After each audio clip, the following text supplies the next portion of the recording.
Assalamualaikum warahmatullahi wabarakatuh. Perkenalkan, nama saya Soleha dengan NPM 1220202447. Saya dari kelas 1F Manajemen. Di sini saya akan membuat video tutorial menguji data menggunakan SPSS. Yang pertama, uji multikolinearitas. Yang kedua, uji autokorelasi. Yang ketiga, uji heteroskedastisitas.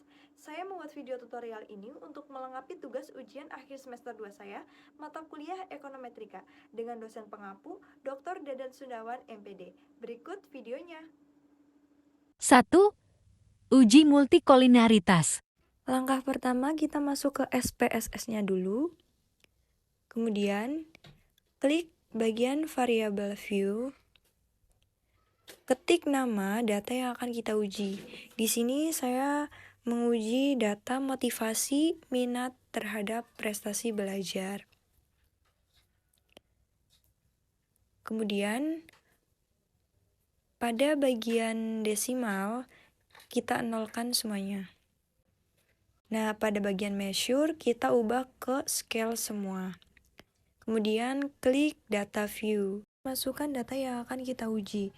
Karena saya sudah menyiapkan data di Excel, jadi kita tinggal copy paste aja. Kemudian klik analyze.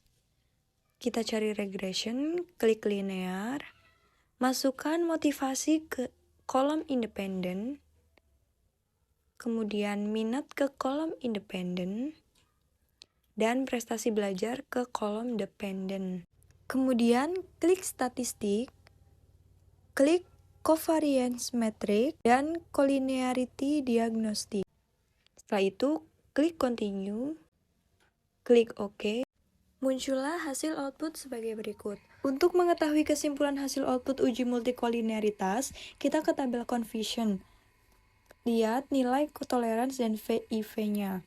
Kesimpulannya, diketahui hasil nilai toleransi adalah 0,394 lebih besar dari 0,10, sedangkan nilai VIV adalah 2,537 kurang dari 10,00, sehingga dapat disimpulkan bahwa tidak terjadi gejala multikolinearitas dalam model regresi ini.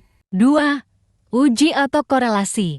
Uji autokorelasi. Yang pertama, kita buka SPSS-nya dulu, kemudian klik variable view, ketik nama data yang akan kita ujikan. Di sini saya menguji harga, kualitas produk terhadap keputusan pembelian. Kemudian pada bagian desimal kita nolkan semua.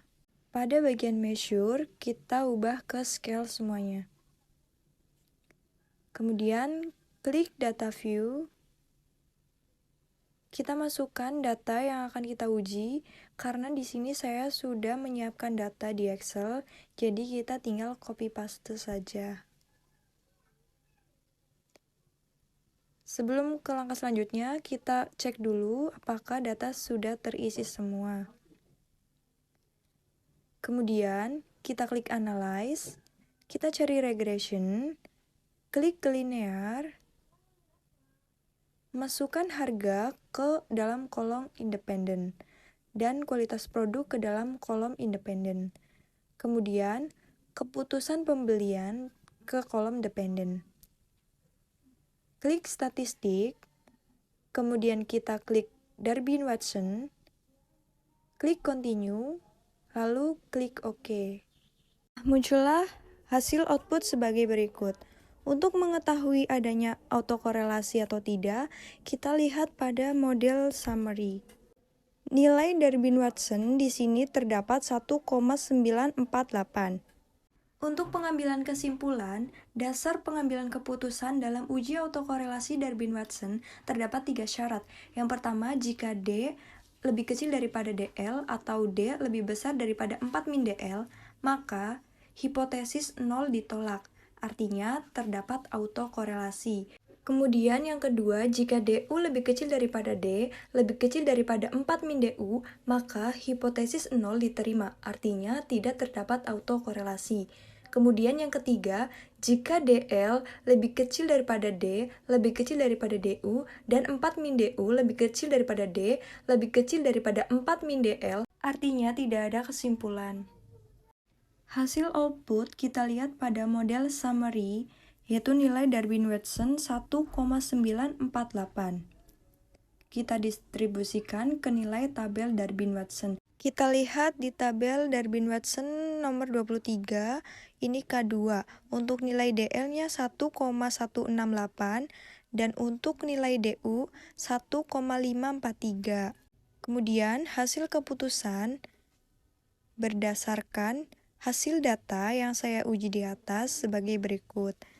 Tabel Darwin-Watson untukannya di K2 dan N-nya terdapat 23 data.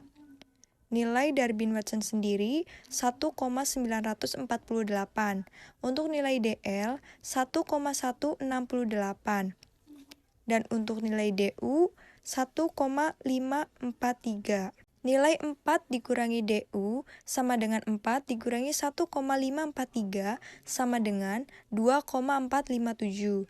Dan nilai 4 dikurangi DL sama dengan 4 dikurangi 1,168.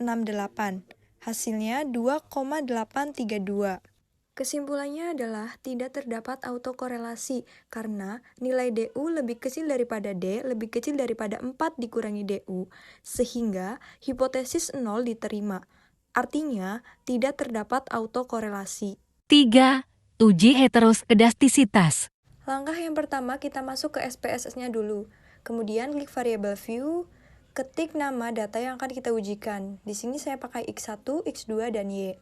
Pada bagian label, kita kasih nama data profesionalisme, motivasi, dan kinerja. Kemudian, measure kita ubah ke scale semuanya. Kemudian klik data view, masukkan data yang sudah kita siapkan. Karena saya sudah siapkan di Excel, jadi kita tinggal kopas aja. Setelah itu kita cek data apakah sudah lengkap. Jika sudah lengkap, klik analyze, cari regression, kemudian klik linear, masukkan profesionalisme X1 ke independen dan motivasi X2 ke independen, sedangkan kinerja ke dependen. Klik plots, kemudian masukkan Z-spread ke X dan S-receipt ke Y. Kemudian klik continue, lalu klik OK, muncullah hasil output sebagai berikut. Di sini koefisiennya terdapat signifikan 0,443 untuk X1 dan 0,097 untuk X2. Kemudian ini scatter plotnya seperti ini, tidak beraturan. Untuk menentukan kesimpulan hasil uji heteroskedastisitas, kita ke bagian confusion. Lihat nilai X1 dan X2 pada signifikannya. Dan untuk kesimpulannya, X1 tidak signifikan karena nilai p-value profesionalisme 0,443 lebih besar dari 0,05, sehingga X1 tidak terjadi gejala heteroskedastisitas. Kemudian analisis output scatter plot SPSS, di sini gambarnya titik-titik tidak beraturan.